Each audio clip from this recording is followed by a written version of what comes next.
This is Steve King. I spoke with you a while back, and I know my wife emailed you about putting in a railroad crossing at mile 2. Yes. We recently have been having trouble with the railroad putting up signs and saying we can't go across there. I just wanted to clarify and make sure that we can legally walk across. Is that okay? Yes, you can walk across on foot. On foot.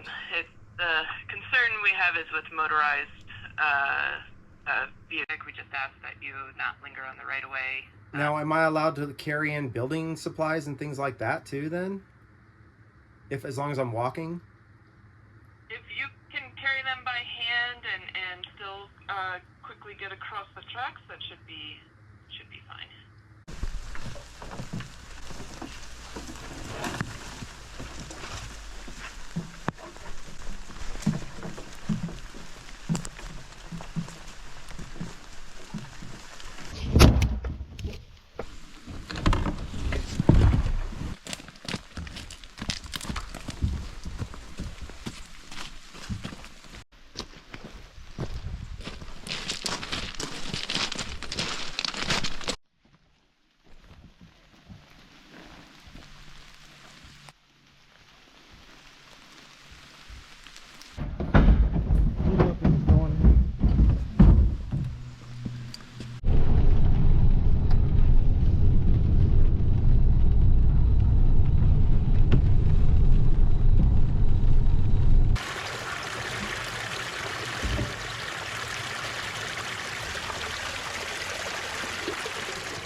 We got our 150 gallons.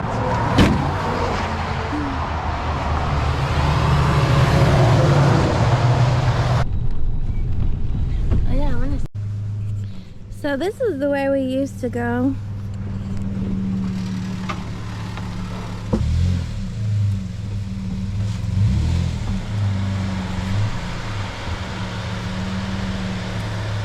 So this is the trail that we used to take in, at least to get close to the tracks.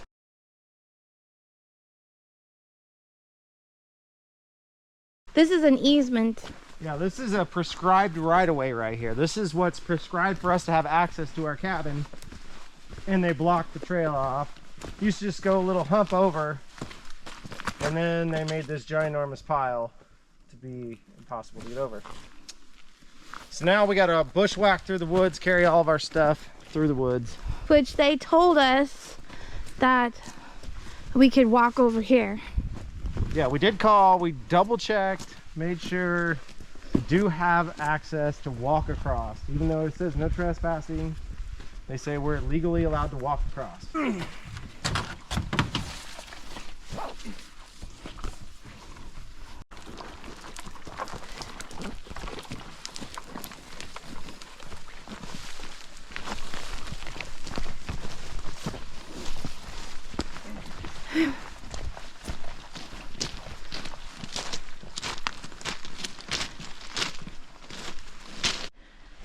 Here's the other side of the path that they blocked off.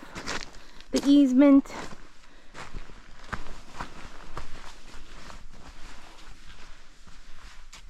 Huge.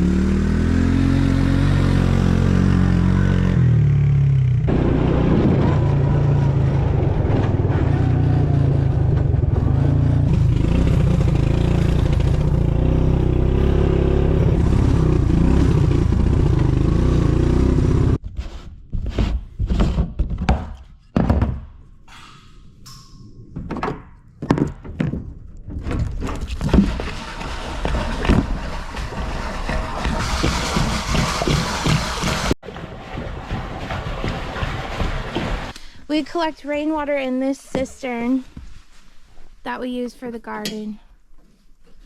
Luckily, we're getting some rain today.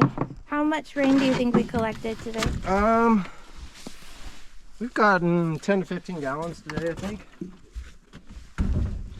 It's not dirty, it's just stained. We've scrubbed that, it just won't come off. All right, let's get out of the bugs for a minute. Yeah, let's get out of the bugs for a minute. It's the next morning. We didn't finish water last night because we were tired and hungry. It was like 7 p.m. So we're up bright and early.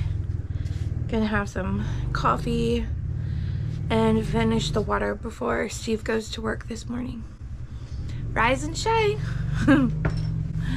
The reward is a shower, so I'm very excited for that. The skeeters are out. Oh.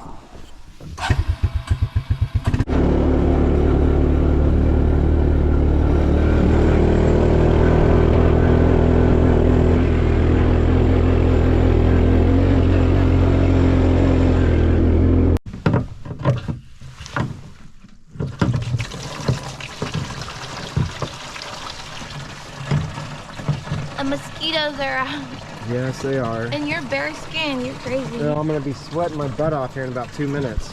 There's bug spray in the truck. Tess has to wear a bug net this morning because the mosquitoes are bad. The mosquitoes like me more than they like you. Let me see. And then there's Steve. For some reason, they like her blood a lot better. I know. They like my blood type. Yeah, I've heard that certain blood types get bitten more. And I read that they like pregnant people more because your body produces twice as much blood, so the oxygen is really, really tantalizing. Oh yeah. Because they're attracted to the CO2. 15. All right, let's go.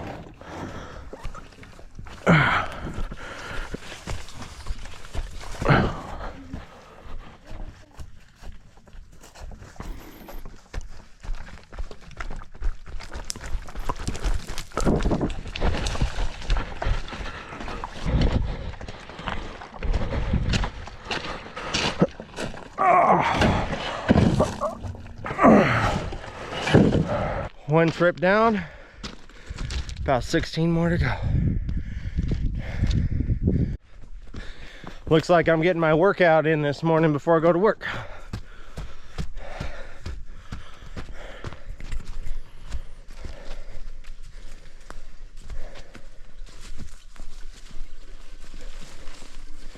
Really nice having Tessa fill up the jugs for me. Doesn't take near as long if she fills them and I carry them.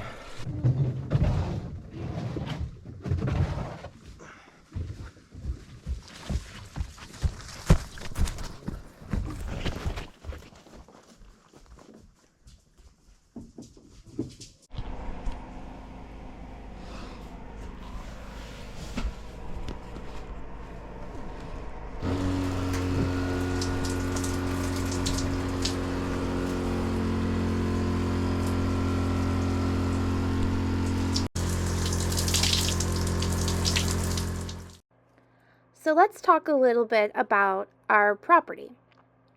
Back in the 1960s, this valley was wide open hayfields.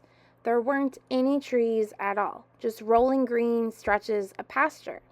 Homesteaders lived back here, 2 main families.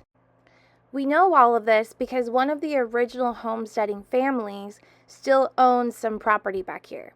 The woman who grew up on this land, she even wrote a book about it. It's like a first-hand account of what life used to be like back here.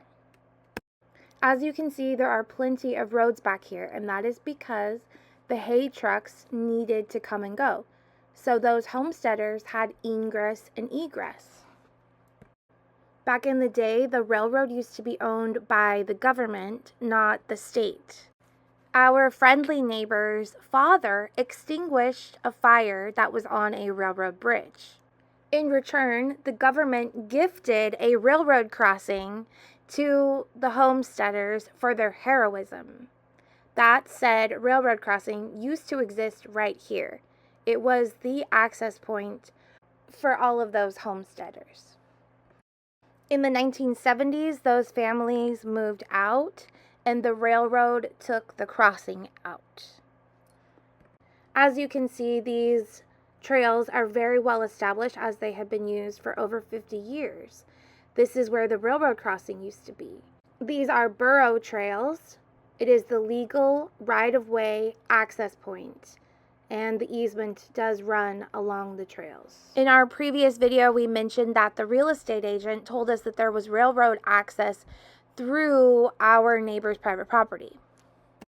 A lot of people were commenting that we need to sue our realtor, which, here's the thing, we don't blame her. We're not trying to make her the villain, because that's the way she accessed the land when she came to view it. She drove right through the neighboring property without ever being stopped or questioned. That was the route that she was given. That was the information she had. And at the time, there were no red flags. We took her word for it. We're also not trying to villainize our neighbor for having private railroad crossing access.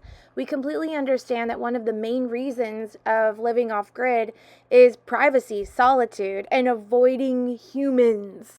We understand that it's costly. Insurance, maintaining the roads, snow plowing, which is why we have only ever once asked him for permission to access our property via his land. Although it's understandable that it could be a little bit upsetting sometimes, knowing that that is the only route and has been the route for our previous landowners.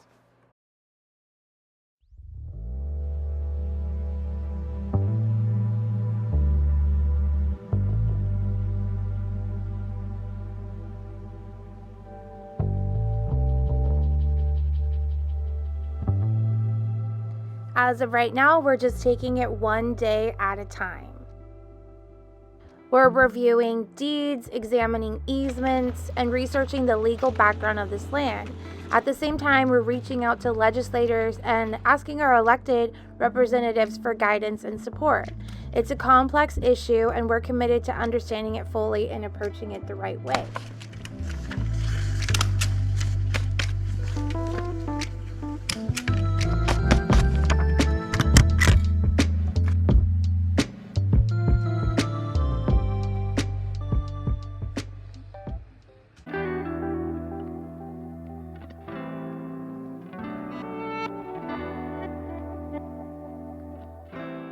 Safety is our top priority.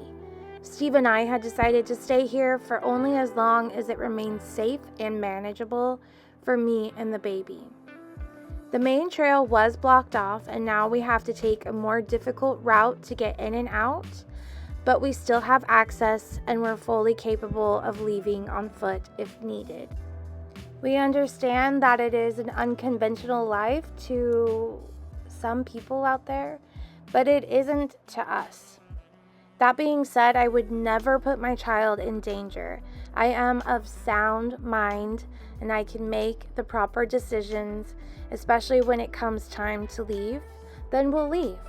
But until that time comes, we're staying. We're not going to leave just because we're being stonewalled or inconvenienced. We know our rights and we're standing firm. In this next segment, I want to talk about what living off-grid really means to us. It's not a rebellious act, and it's not a rejection of the modern world.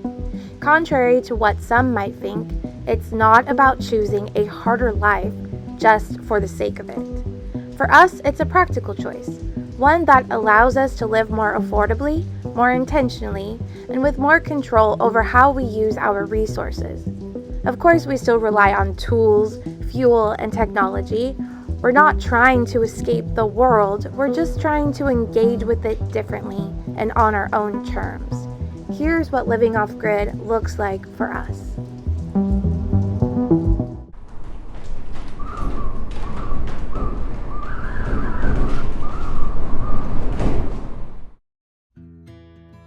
Let's talk about the outhouse.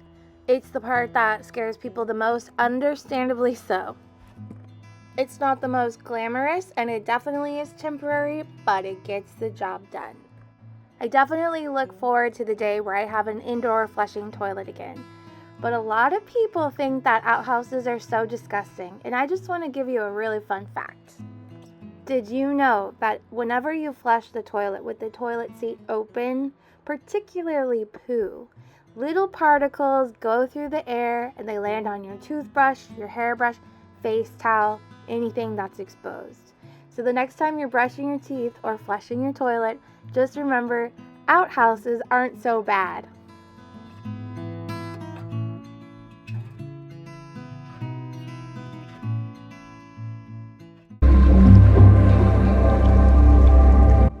So we've covered the railroad and why we have to haul our water in, but let's dive a little deeper into this. We looked into getting a well drilled, but it's off the table. Drillers won't even take the job because they'd have to bring the rig in by train, and the railroad charges $17,000 each way.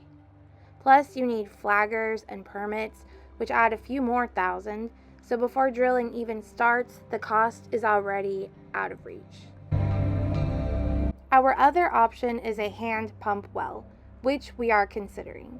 But we've heard they can fail easily, and without machinery back here, we have to dig it manually, which we're open to, but it is a big process.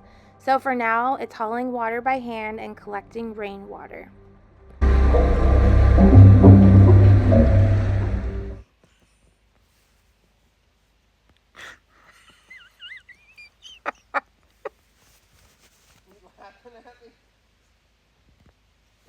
I'm desperate here. I need some water, dang it.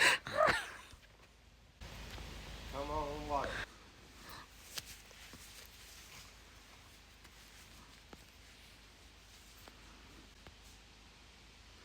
The ditch. The ditch? I went across the ditch. I'm using a couple of 12 gauge copper wires as divining rods, or witching sticks, whatever you want to call it.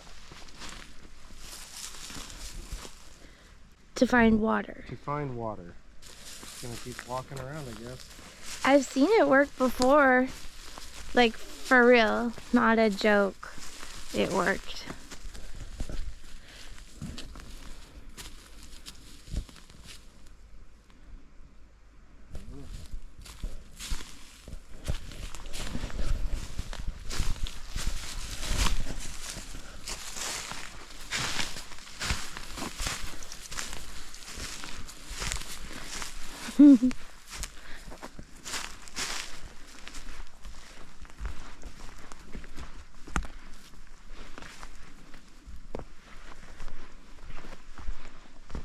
Mm.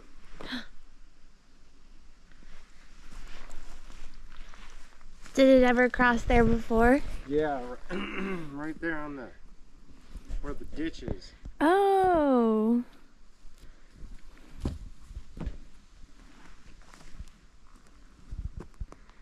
It is. It's totally pulling in.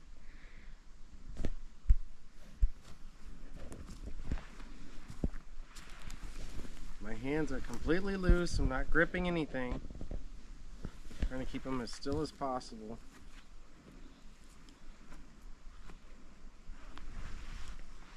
Try not to put any input into them. Let me try. I can't tell if it's the wind. It's not even windy. It's kind of... Look. You didn't even move though. No.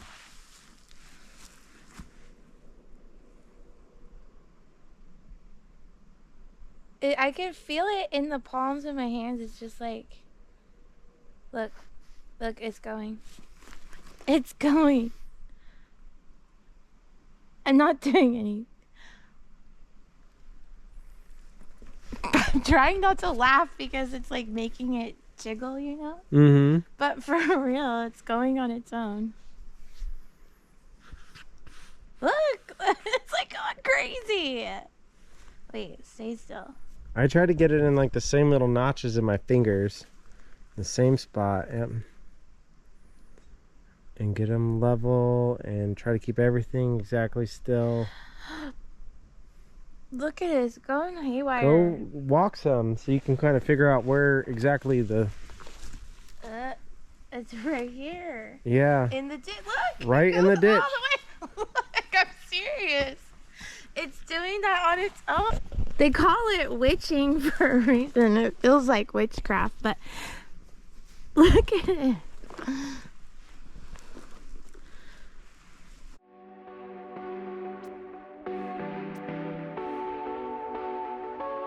Who knows if it's real or not, but trying water witching is still a fun experiment.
Right now, our electricity comes from generator. We have two just in case one fails.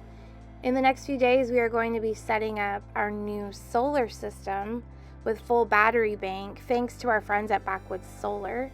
We're so excited to cut down on the noise and have clean, quiet energy instead. Plus, it will be so much easier to not have to haul in so much gasoline.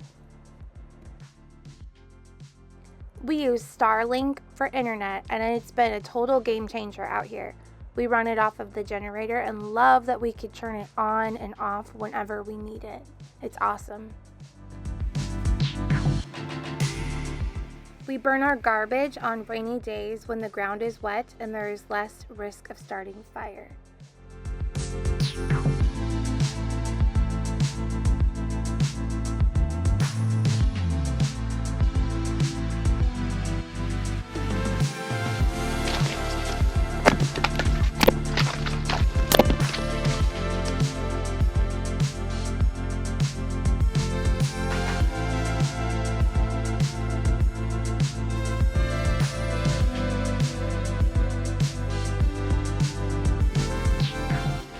So as you can see, we are not anti-gasoline or modern technology. We just choose to live a simpler life. That is all. With the baby on the way, we're not exactly sure what the next few months will look like. We don't know if we're going to be buying somewhere else or renting. Who knows, we'll figure it out. But we do know that we want to keep the property and we're going to keep pursuing a crossing from the railroad. So, in the meantime, thanks for watching. Sending lots of love from Home Sweet Home, Alaska.